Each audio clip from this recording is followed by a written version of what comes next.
Hello, this is a video ranking Doctor Who, and the last one I did my top 10 William Hartnell stories and from the 60s classic TV series. And today I'm looking at the Patrick Troughton era, in which I have found my 10 out of 10 serials. Some of them are stronger than others. And looking at Patrick Troughton's stories, I find that there are even more contenders for the best Doctor Who ever. And the, um, the show had become a bit more well produced and made generally. I think as the show's time went on, Doctor Who became more slickly, perhaps that's a demeaning word. I don't know, but the production values, and the overall presentation of the show improved over time, at least until the 80s anyway. But I have found quite a lot of really good stories and really good serials to watch in my collection, and I'd like to apologise for the ones I've not included, that I think are also contenders for the 10 out of 10 slot. One of them, for example, is Enemy of the World. I was tossing a coin between this and Tomb of the Cybermen for the slot, but I chose Tomb because on the whole it's a more entertaining and inspiring story. But this, Enemy of the World, is really good for Patrick Troughton's acting. Now, William Hartnell once said, only one man can save the show, and that's Patrick Troughton. And he was perfectly right. Patrick Troughton was a great actor, very skillful actor, especially under the circumstances he found himself in, whereas, as far as I understand it, he was rushed off his feet all year working, because we're still talking about 40-some episodes a year. But I'll start with the first one. I'm doing them in order of transmission, as far as I can. I may have got some of them the wrong way around. Maybe someone will correct me about that. But first of all, there's the first regeneration story, The Power of the Daleks. One of the best ever Dalek serials in my book. And this is an animated version, because only a small number of episodes were not wiped by the BBC, those pesky BBC tape wipers. But this is a good animation, and it's all monochrome though, black and white. I'd like to see it in colour. There have been fan attempts to colorise it, but only short clips, as far as I know. The first regeneration story, after the events of the 10th planet, when the Doctor becomes kind of short-circuited by the energies of the Cybermen spilling to and fro from their ship, declares that his body is wearing rather thin, and he lies on the floor of the TARDIS and transforms into Patrick Troughton. And this regeneration is, of course, one of the ways in which the show has lasted so long to the present day. In fact, you can just keep changing actors, but it's never done arbitrarily. These actors, these performers are very well chosen throughout. And Patrick Troughton, of course, he's a younger version. He has even more energy than William Hartnell, who could display lots of energy. It could be very lively. I think that the actors that have played the first Doctor since then have not really been able to reproduce that aspect of him. They tend to play him as a typical old granddad. He wasn't. They don't have the same alien quality. as I said, the same boundless energy that he sometimes displayed.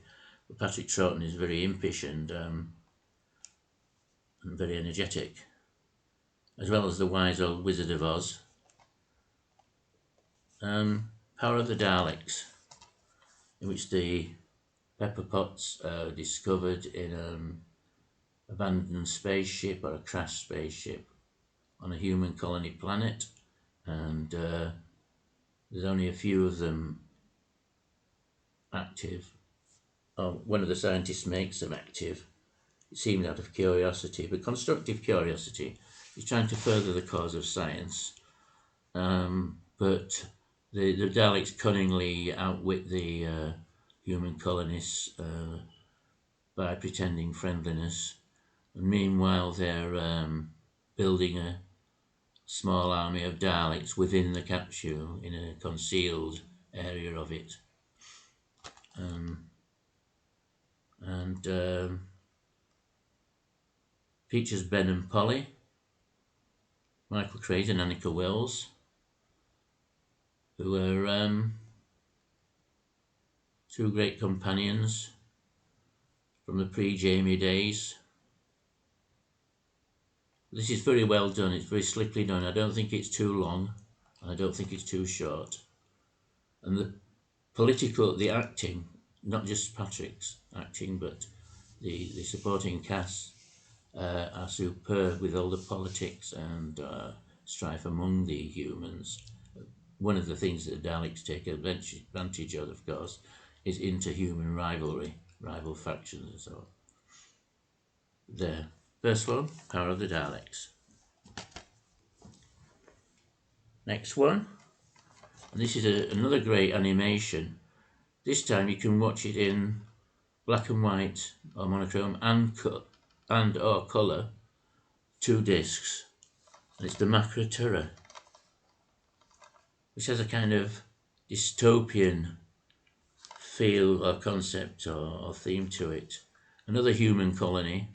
This was the era of human colonies, Patrick Troughton's era. Human colonies and bases under siege tend to be situations favoured during this time of Doctor Who.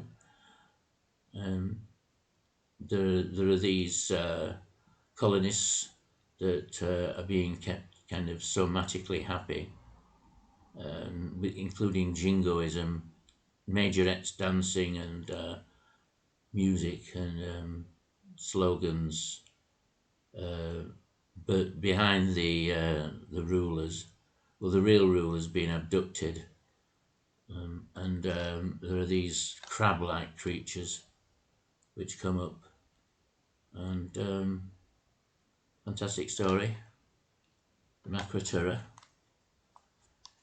Jamie with Polly and Ben.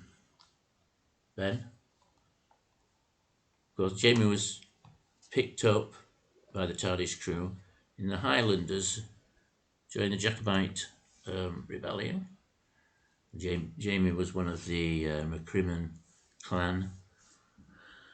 But I've not included that. I don't think it's a very good historical. The historicals aren't very good during this period. Of course, they're becoming less and less because the ratings were higher for the sci-fi stories. The next one, classic, Tomb of the Cybermen, rather.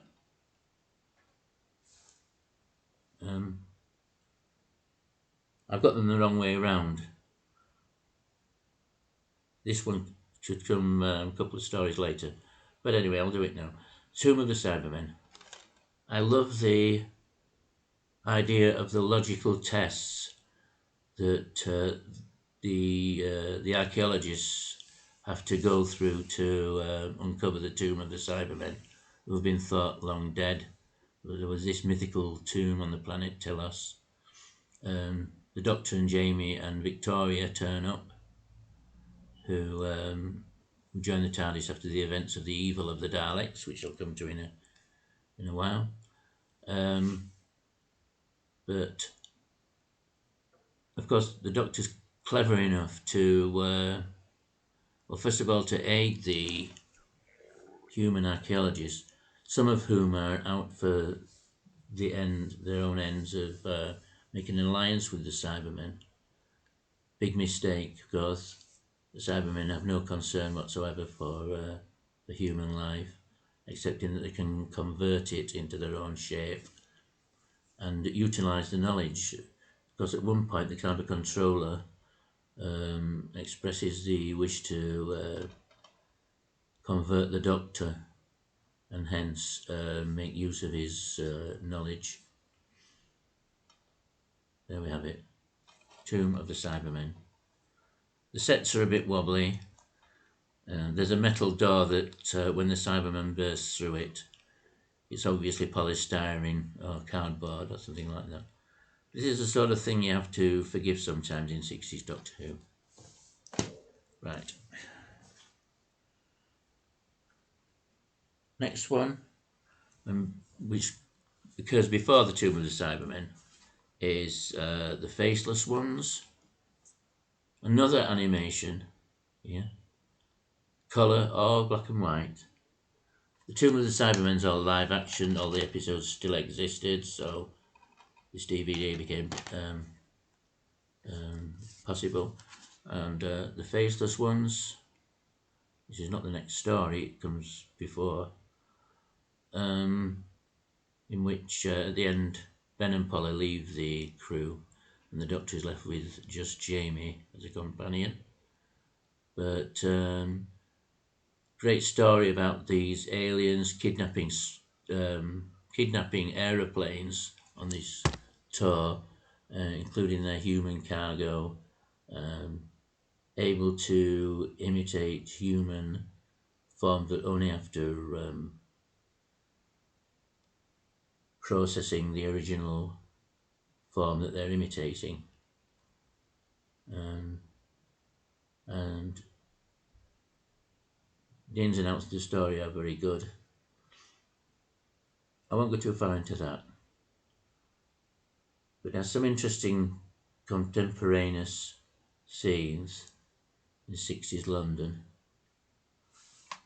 And then from 60s London, the next story after that, which I've also chosen, is another great Dalek serial, The Evil of the Daleks, another animation. I only watch the colour ones when they're in colour.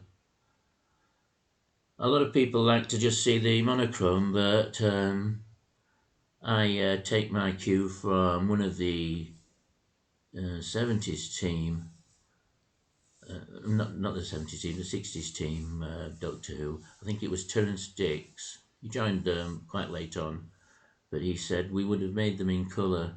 In an interview, he said we would have made them in colour if we could.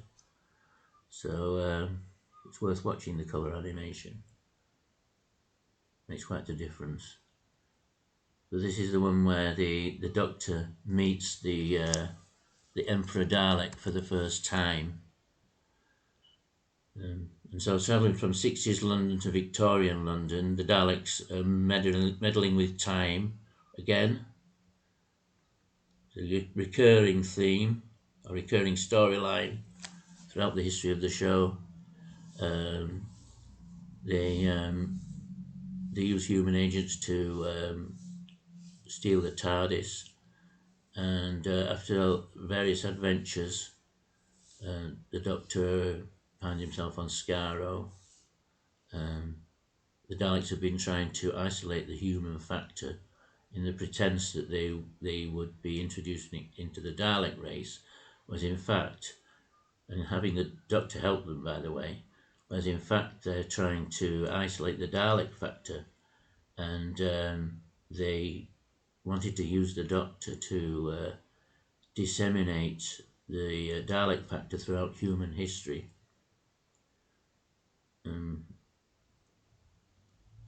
But when they try to Dalekize, as it were, the Doctor, he's immune to the process, and but pretends not to be, and he explains that that's because he's not an Earthman, which forms one of the few references to the Doctor's origins during the 16 serials. So anyway, the Doctor outwits them, and the Daleks ostensibly come to an end there, because there's a civil war breaks out, civil strife with humanized Daleks questioning the orders of the other Daleks, and this fight breaks out, and the Emperor Dalek's destroyed, and there doesn't seem to be any left.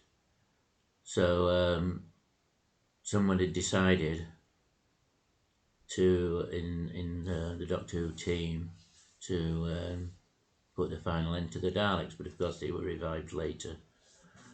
They not revived in the show, but I mean the Daleks were brought back into the show in the 70s and carried on coming in after that, of course. But there we have it, the evil of the Daleks.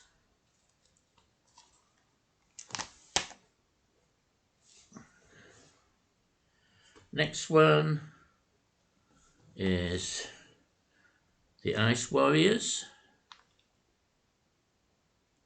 One of those pesky base under siege stories. First appearance of the Ice Warriors. Giant kind of reptilian armoured creatures from Mars. During the next Ice Age, I don't know the second or third, but in the future of now, from now, the crashed Martian ship and the revival of the Ice Warriors and their attempts to use the situation, and of course they're attempting to destroy the human base, who are using technology to keep the glaciers at bay. And one good feature of this is the appearance of Bernard Breslow, who's a famous comedy actor. You may have seen him in the Carry On series films. He was in many of those. Very funny actor, but he gets one of his rare straight parts in this. He plays the king of the Ice Warriors, if you like. And he's sufficiently nasty and brutal. Very convincing part played there by Bernard Breslow. Okay. Partly animated, monochrome, and partly the original episodes. Right. Now, this is one which is really mind-blowing for me, and I think most people would agree, and it's the Mind Robber, in which the Doctor and Jamie and Zoe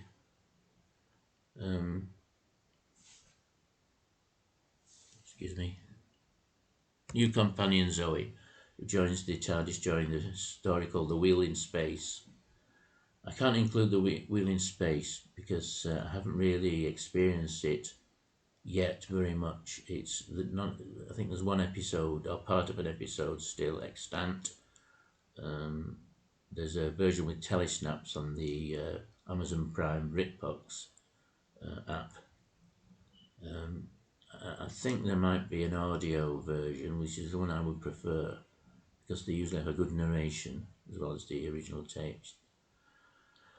But anyway, the Doctor with Jamie and Zoe, in an emergency, have to move the TARDIS outside the space-time continuum into a kind of nothingness.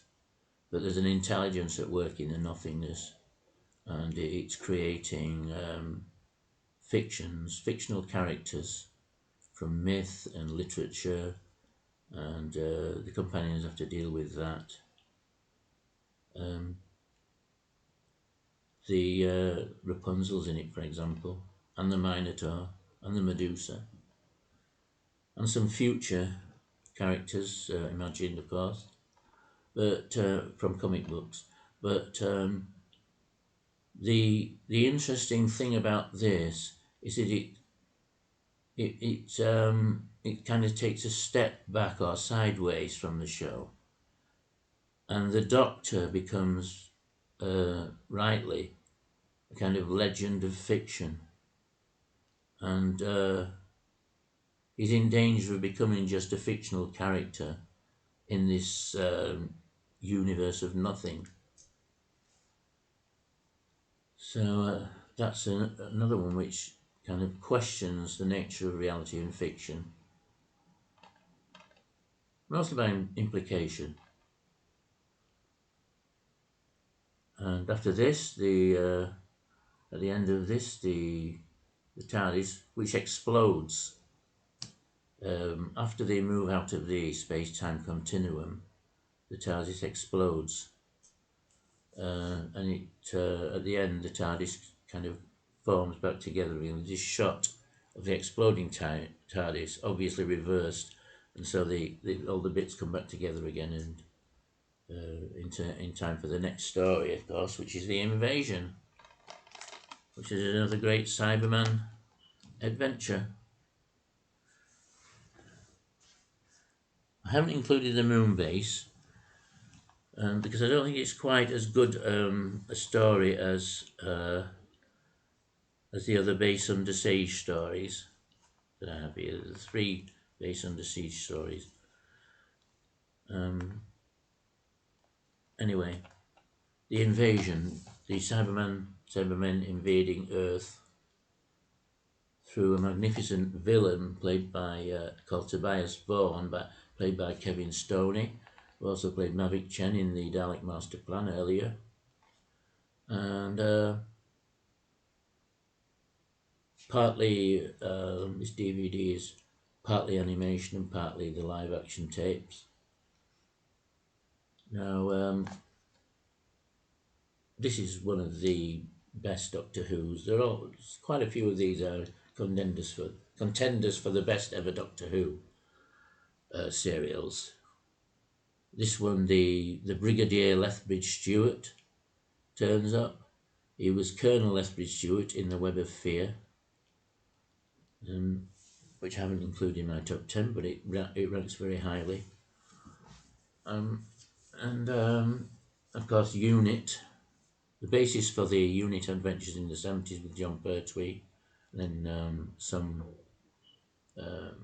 Tom Baker as well, is established in this, in which the Doctor and Unit outwit the Cybermen, who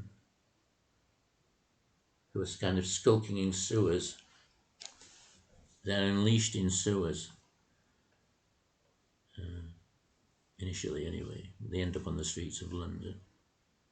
And the same type of things happening throughout the planet. And Zoe, who is a character who has total recall and great mathematical skills, destroys the cyber fleet or the spaceship by programming the Earth computers that are responsible for launching missiles, and by a clever kind of strategy, the fleet's destroyed before it can land. The interesting thing is that one of the devices that the Cybermen are using, one of the plot devices, is a kind of sound which renders humans susceptible to hypnotism and basically makes them harmless too. It's the sound is disseminated by Tobias Vaughan, who's the director of electromagnetics. What's it called?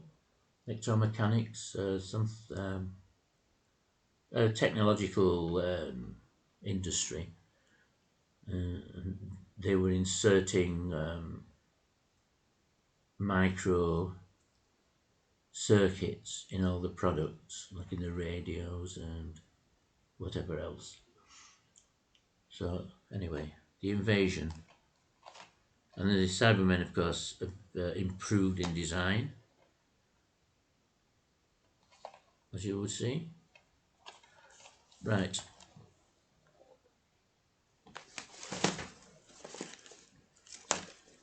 Excuse me a minute. With a drink. I could do with a drink. Only a little bit. Right. The next one, which I think is another really great story because of the acting, the drama, political situation of the Seeds of Death. All kept tapes, live, full serials, retained and restored here. And the Ice Warriors return with an attempt to use the teleportation system that Earth's using with a moon base.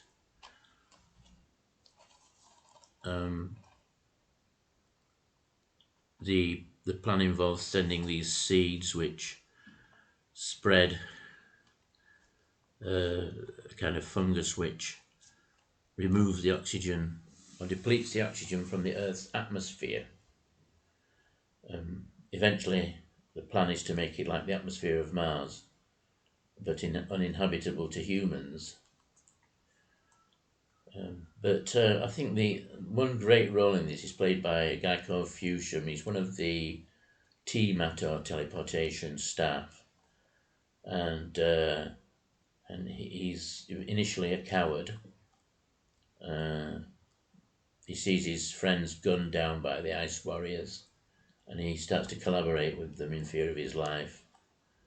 But he develops as a character into someone who's really brave, and eventually he sacrifices his own life to save the Earth. And the Doctor,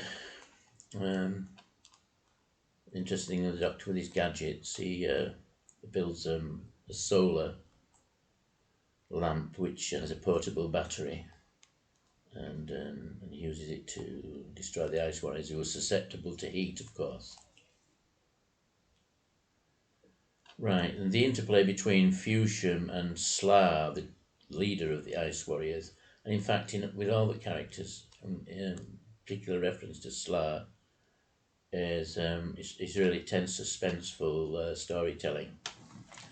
Right, that's the Seeds of Death. And the last one is another great contender for the greatest Doctor Who, and it's the Wargames, the last story of Patrick Troughton, written by Turan Sticks and Malcolm Hulke. A 10-parter. I like the long ones. It might be my age, but I love the long ones. They're more immersive than the 4-parters, which tend to get favoured by the show. Ending up, of course, with the Doctor being captured by the Time Lords and exiled to Earth, and setting the scene for the colour John Pertwee era of Doctor Who, starting in 1970, I think. Yeah, 1970. And the Earthbound Unit stories.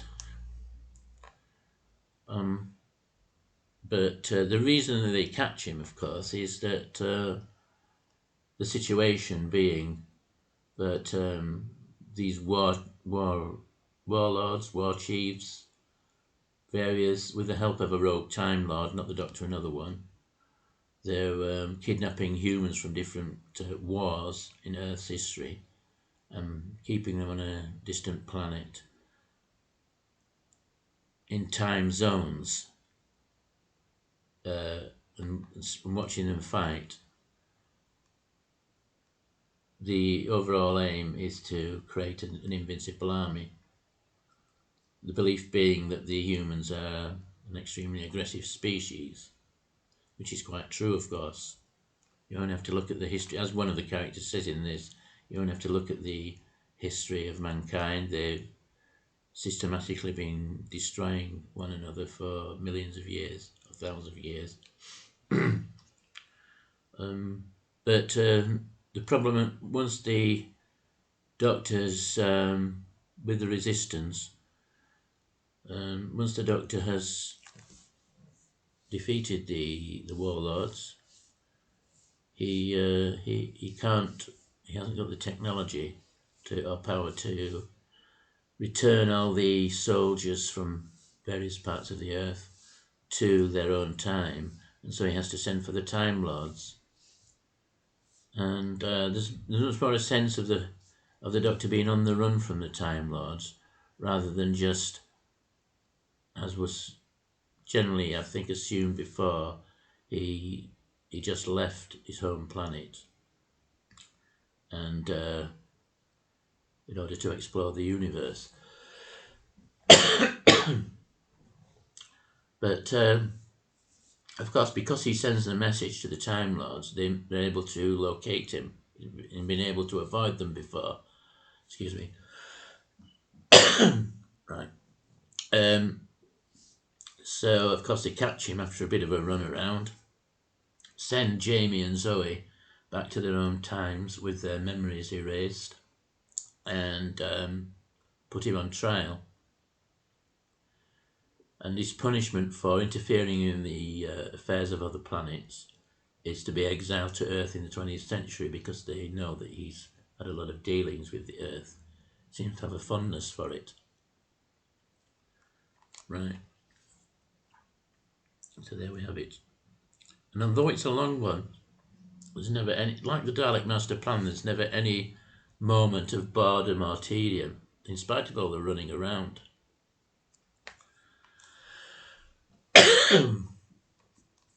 Right.